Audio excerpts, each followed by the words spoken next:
If you're having trouble with figuring out what the hinge looks like, there's an easy drill to do it, which in a gym you would use a dowel, but at home you can use anything that generally looks like a stick. I'm going to use the broom because that's what I have right now. So what you're going to do is put it on your back.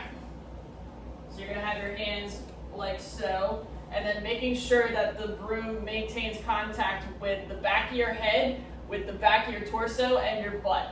And then from there, when you're trying to do your hinge, so following the cue of pushing the hip straight back, as you're doing that, the broom should maintain contact with all 3 points. The broom should maintain contact with the head, with the torso, and with the butt. So you know you're doing a hinge if all of this moves together. So if it's not, either my head comes forward first and it comes off, or if I start squatting and it comes off of my butt, then I know that I'm doing a squat more than a hinge. So a way to practice it to make sure that you're hinging before you do any deadlift kind of movements is to work with the dowel, or in this case, the broomstick. A progression from there to work on your range of motion into a hinge is to work an exhale into it. So if you haven't watched the video on stack position, I encourage you to go watch that because you should have a stack position when you do any kind of deadlift movement.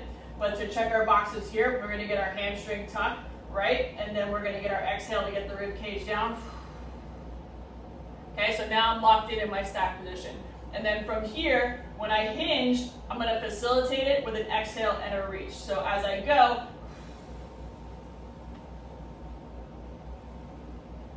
and then back up. So just to try to make that movement more and make it more comfortable, you can facilitate it by using an exhale and by using a reach. So get your tuck, get your stack.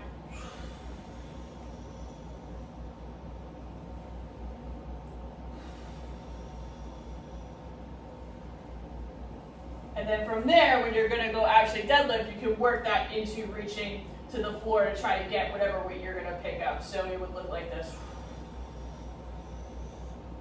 And then from there, you're ready to preload it and stand up.